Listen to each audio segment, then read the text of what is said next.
Welcome to the What's Important Now broadcast. In America today, we are witnessing a cultural shift. This is the show devoted to the battle for the soul of our country. Join our host, Tom Sears, as he explains the issues of our day and join the fight to bring values and morality back. Let's join Tom now as he shares what's important now.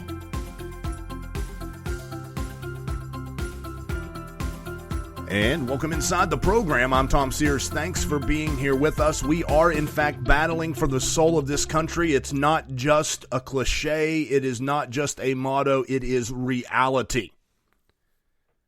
You take a look around and you can see some stuff happening in our country. And we're going to get to it. I want to thank you for being here with us. We're going to do our best to bring you information that matters to you, that's not only logical but rational, from a Christian perspective. Of course, we care about this country. We care about what happens, what is happening. And so we're going to take a look at all those things. I have some stuff for you, but before we get to that, email address, what'simportantnowradio@gmail.com, what'simportantnowradio@gmail.com. Mailing address, 8901 Good Hope Pike, Lost Creek, West Virginia, 26385. Well, President Biden has been in office for a couple weeks now, and during that time, he has signed a bunch of executive orders. Now, with that said, it would be hypocritical for anyone to challenge him on that when, honestly, they didn't challenge his predecessor. Although it is true that Biden has signed more executive orders more frequently than did any president before him, the executive order has become an easy way for presidents, honestly, to get things done. And again, he's not alone. Bill Clinton signed, 364 executive orders during his 8 years in office. George W. Bush signed 291 in his 2 terms. And let's see here. Barack Obama signed 276. Donald Trump signed 220, and that was only 1 term in office, so you can see the comparison there. So to me, the issue is not about how many executive orders are being signed, but rather, should we be doing it that way? Is this the appropriate way to govern? You know, to bypass Congress and just sign away. Now, for me, the answer is unequivocally no. I believe everything should run through the congressional process. And that's not to say that there isn't a need at times for executive orders. But honestly, this is, it's not the point of my commentary, so let me get to it. One of the executive orders that President Biden signed was to allow U.S. foreign aid to be used for abortions and to lift restrictions on abortion here at home. With a stroke of a pen, he has wiped away Donald Trump's restrictions that made abortions more difficult to obtain. So now as a country, we're not only using taxpayer money to fund abortions in our nation, but we are also sending money to other countries to be used for the same purpose. So supporters of the president's orders will argue that when President Trump signed his executive orders in 2017, he not only withheld funding for abortions in other countries, but, they say he withheld treatment for things like HIV. He withheld money for clean water projects and child immunizations. But that's not completely true. Now, wait, I know that we're supposed to believe that President Trump hates clean water. But let's fact check the fact checkers. The truth is, money would only be withheld from the groups who refused to agree that money could not be used for abortion. So in other words, you can have the money, but you can't use it for abortions. You can use it for things like HIV treatment, water treatment, immunizations, etc., but you can't use it for abortions. Use the money to save lives instead of taking them. Now, this is not what you will hear in the mainstream media, ladies and gentlemen. They will paint it as an example of how Republicans want people to die of AIDS, all the while dehydrating because they have no clean water. President Trump's executive orders to withhold money was about saving lives, not ending them. President Biden, however, is calling his executive orders the reverse of Trump's, quote, attack on women's health access, end of quote. Let me state very clearly. Abortion, it is not health care. Let's get that out of the way. For many years, the abortion debate centered around whether or not the baby was a living being capable of feeling things like pain or emotion. What we know now, that is, as technology has increased, things like 3D imaging and things like that, it's clear that the baby not only feels pain, but does everything that it can to try to avoid the instruments that is designed to take its life. Now, it's merely about choice, not the baby's, of course. It's already been proven that a very small amount of abortions are performed to protect the life of the mother. So if not to protect the mother, what are they for? Choice. You know, things like, I'm not ready to have a child yet. I can't provide for them. Well, they may have a health issue. And the list goes on. The point is that abortions are being used as birth control. Statistically speaking, the amount of abortions performed not only to save a mother's life, but for incest and rape, the number is very small. So,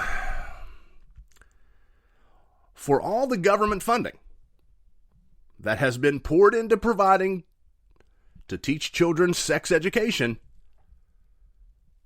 well, it's clear. Many are failing the test. Now, listen, I'm just a simple man. But if you can't afford to take care of a baby, then do not partake in the activities that could cause pregnancy. I know I'm being irrational, right? Not in today's world. That is such a foreign thought. But to me, it's really simple. And if you do get pregnant, the solution is not to take the child's life just because you couldn't control your passions. Rather, allow a family that wants a child but maybe can't have a child, give them the opportunity to raise a child through adoption. Listen, folks, in America, we have become very good at devaluing life. Now, I know, I'm taking this way too serious. Just a reminder, ladies and gentlemen, COVID-19 was not the number one killer in 2020. Abortion was. I mean, everyone is running around trying to keep from getting this virus. They're taking every precaution. All scientists and doctors are telling us that it's better to stay at home, to remain socially distanced. But if you must go out, then put on a mask, or 2 or 3. Well, again, just a simple man speaking here, the best way to keep from having a child is to practice abstinence. It's almost a bad word anymore. But if you can't control your passions and you must partake, which, by the way, abstinence is social distance anyway. Well, if you must partake, then much like the people wearing a mask, well, I think you understand. I'll move on. The troubling issue here is that sacrificing our children on the altar of selfishness, it's not a new thing. Child sacrifice can even be found in the Bible. Now, I know some of you are going to say abortion is not child sacrifice. Well, let me say that it absolutely is. Science and medicine have already proven that what the Bible's been declaring for thousands of years, and that is that life begins at conception. So to take that life, well, you get it. Premature babies, by the way, as young as 20 weeks, are being born and surviving. Yet some of our leaders, they're opposed to protecting a baby that's born after a failed abortion. Nah, throw them in the trash can. Go on about your day. That's their mentality. But in the Bible, we find that Abraham moves to Canaan after heeding God's voice. Now, this is recorded in Genesis 12. And we know that human sacrifice was, well, it wasn't common in Ur, where he's from, but it was pretty common in the land, his new land. And we'll get back to that in a moment. We're introduced to Molech in Leviticus 18:21. We hear about this god, Molech, and God tells his people expressly. This is when Joshua, they're about to go to the promised land. He says, "You shall not give any of your children to offer them to Molech, and so profane the name of your God. I am the Lord." So what was Molech worship? Well, ancient history, as you know, can be a bit challenging to sift through sometimes. The truth is, we don't really know the origin of Molech, or the worship of Molech, although we do believe that it began with the Phoenicians. Molech means king in Hebrew. The children of Israel would often combine the name of false gods with vows, and such is the case here. MLK from the Phoenicians plus Molech plus the vowel bosheth, which means shame, gets us to Molech, which is translated to us as meaning the shameful king of sacrifice. Now, the Phoenicians, they were in Canaan from around 1550 to 300 BC. They worshipped Molech, and the worship included things like sexual rituals and child sacrifice. Let me pause for a moment, because everything in American society is geared towards sex. Everything. Children are exposed to it at younger ages. Commercials on TV promote it. And by the way, they promote it while selling some of the simplest of items.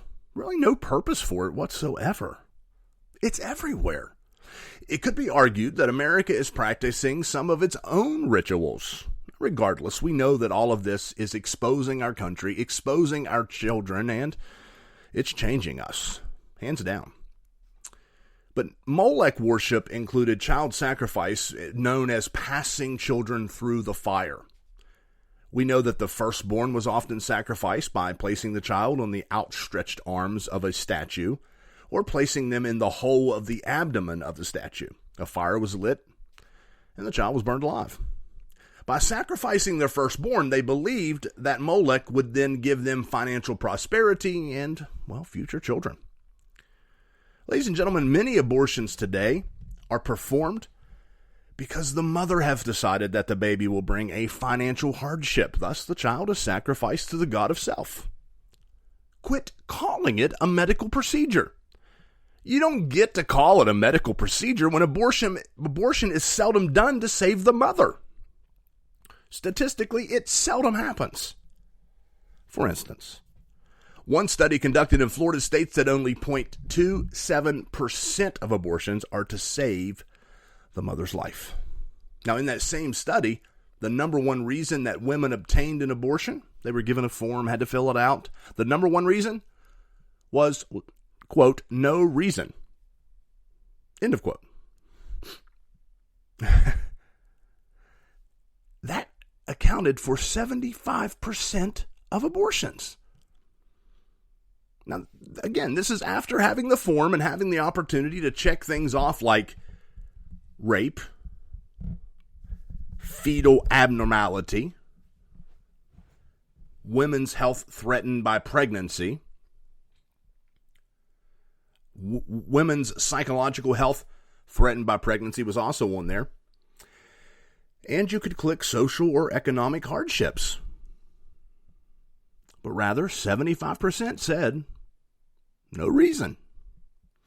Now, what this means is that they either didn't want to say what the reason was, or they just was ending the life out of convenience. Let's go back to Abraham. Abraham moves into this place where child sacrifice is pretty normal. And guess what God then asked him to do? God told him, take Isaac and sacrifice him. Now we know that unlike those worshiping Molech, God hated the shedding of innocent blood, and God spared Isaac's life. That's to sum up the story. You know that. And it provided us a glimpse of what God was going to do for us. He was going to provide a sacrifice for us. Now let's fast forward to Joshua some 500 years after Abraham. Now Joshua, again, is leading the people into the promised land. And before stepping into the promised land, God warned them to stay away from Molech worship. I quoted that scripture earlier. He not only said to stay away from it, but he told them to destroy it. Now the Bible tells us that they didn't listen. Molech worship was incorporated into their worship of God. When I think of the parallel that this has with America today, honestly, it causes me to pause.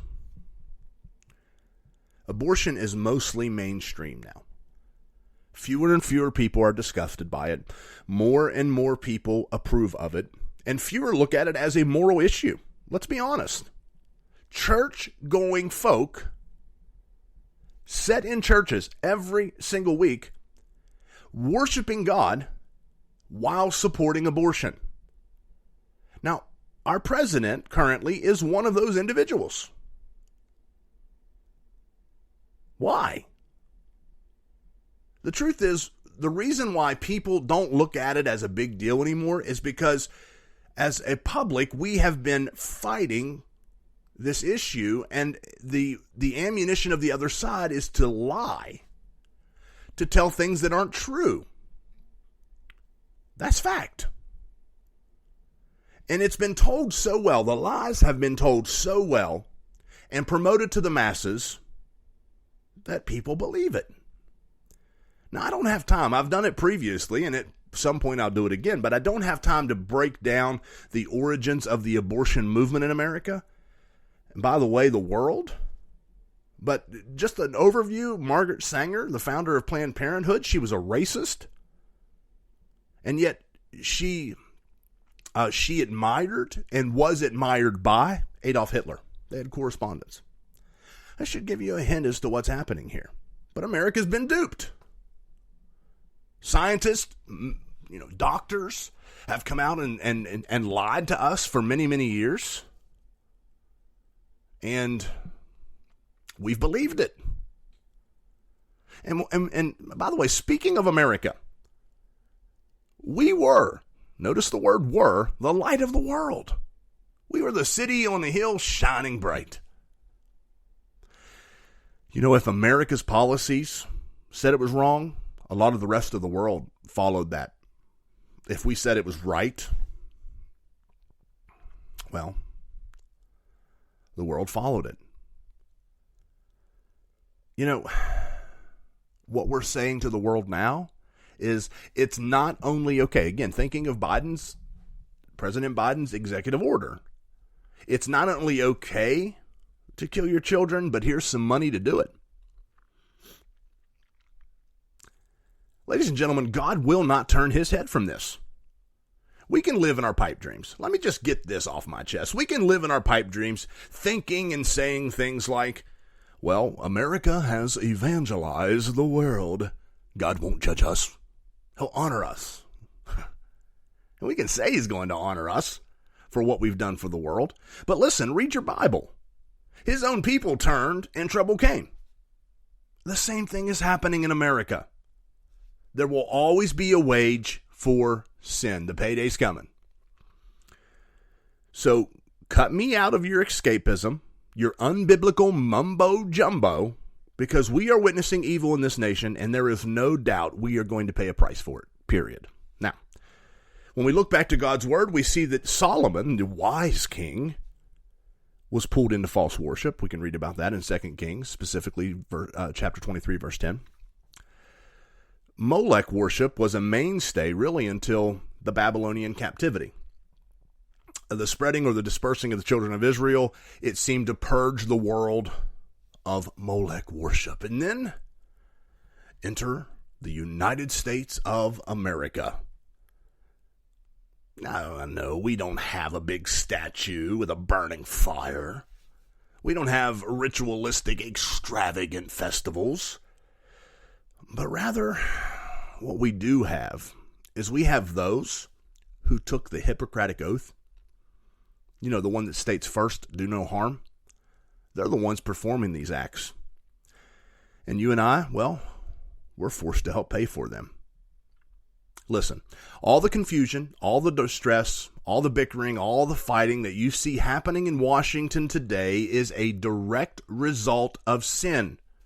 It's not getting better. It's getting worse. Ladies and gentlemen, buckle up. God can't bless sin. He hates it. The Bible is very clear on this. How can we expect blessing when we support and promote such wickedness? Now, if you don't see the systematic dissection of innocent children in the womb as wickedness, well, your moral compass is broke. I really don't know what to say to you. But here's what I will say. I will stand up and fight for the ones that can't stand and fight for themselves. That's what this battle for the soul of America is all about. I'm going to take a quick break. I've got a little bit more I want to talk about. When I return, we're going to take a look at the economy and where we may be headed as a country. But during the break, I want to share a song with you. I don't normally do this. Within the last year, my daughter has written a bunch of songs. She wrote one recently called Choice to Live, and it confronts the abortion issue. It's a powerful song, and I believe that after you hear it, it's going to have the same impact on you that it has had on me. She tells the story that this is one of the fastest songs that she has ever written. She wrote it in under 5 minutes and says that she sat down and prayed and asked for the words, and Choice to Live is the result. She hasn't recorded it yet. It's not on an album yet, but I felt led to share it with you today. So I recorded her in studio so that you could hear it. She does have an album released already with 12 original songs. It's called Near, and you can find it on all of your favorite music streaming sites under Breanna Megan. This is Choice to Live.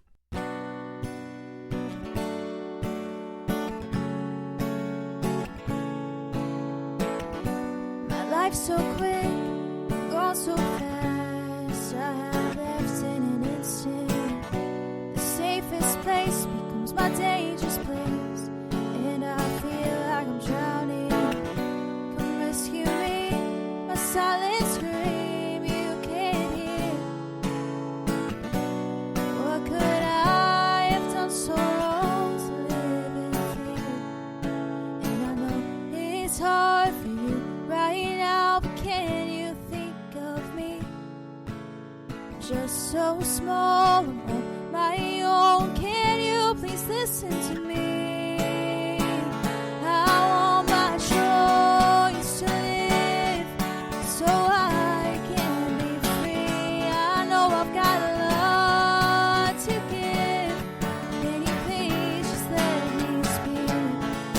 I'm sorry if I've inconvenienced you in any way, but I want my choice to live, so please let me live.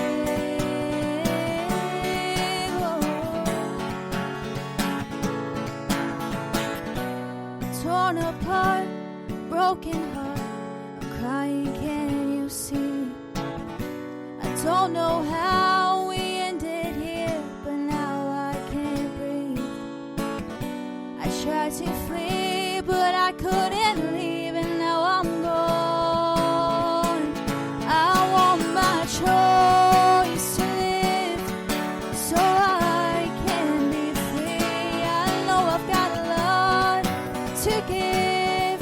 Can you please just let me speak? I'm sorry if I've inconvenienced you in any way, but I want my choice to live,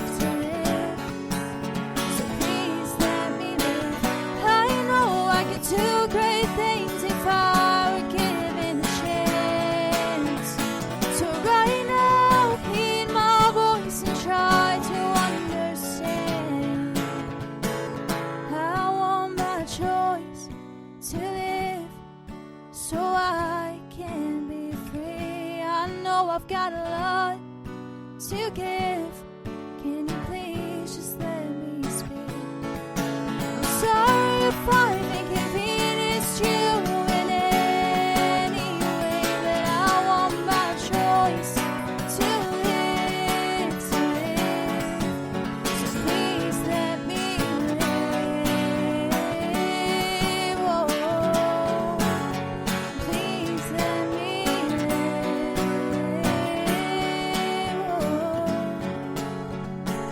That's my daughter, Breanna Megan. Very proud of her. Very powerful song, Choice to Live. And it really does speak to,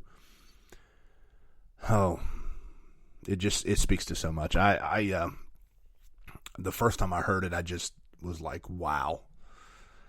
So, everyone seems to have a choice in this whole decision-making process but the baby. And so, anyway, check out Breanna Megan again on all of your streaming music sites, platforms, whatever you want to call it. The album that she has already recorded is called Near, and we're hoping for future projects here soon. So let's shift gears a little bit, talk about the economy, or what's left of it, and where we're headed. Ladies and gentlemen, if you were to ask me, privately, and I think you'll find with me, for those who know me, that if I say it privately, I'm probably just going to say it on my program. I'm pretty out there. I kind of say what I think. I think we're in deep trouble. I think our economy is in deep, deep trouble. And I hate to be so gloomy, but I do. President Biden is proposing this $15 an hour minimum wage hike across the country, and he originally packaged it into the coronavirus stimulus, but it never made its way there, I guess, as a compromise. But it's not going to go away. Let me tell you what a $15 an hour minimum wage is going to do. It sounds great. Everybody's like, I want $15 an hour. That's everybody. So that means every job, minimum wage is $15 an hour. It's going to put small businesses out. That'll be the first thing that happens.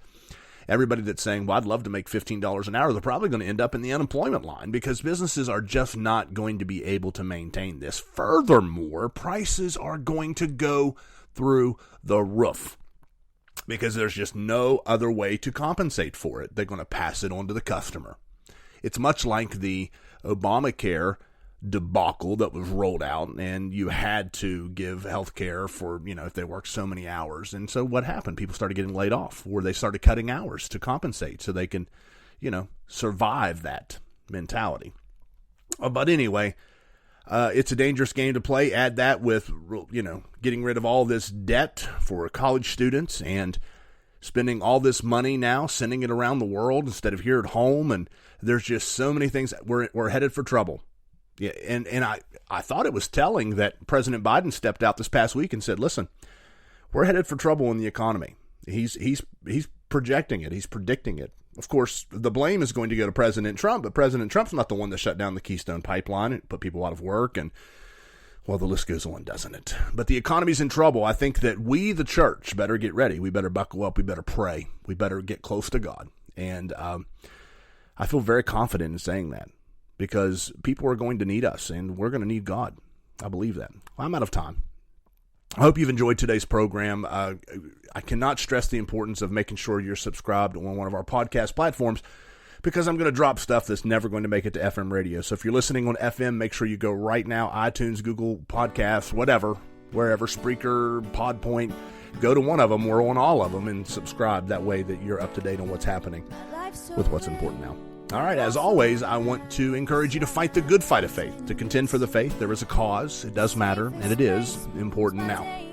Our mailing address is 8901 Good Hope Pike, Lost Creek, West Virginia, 26385. And our email address is what'simportnowradio@gmail.com. We would love for you to help support this program, help us get in more ears across this country.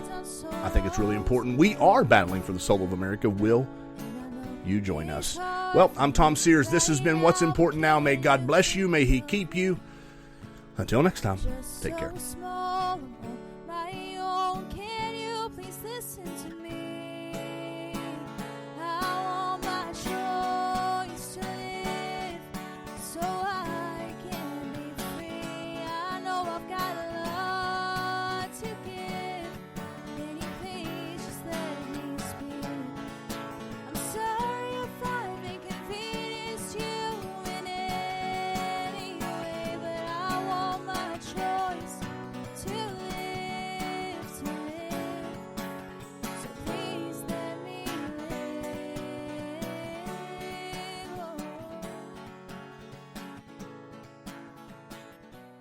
Torn apart.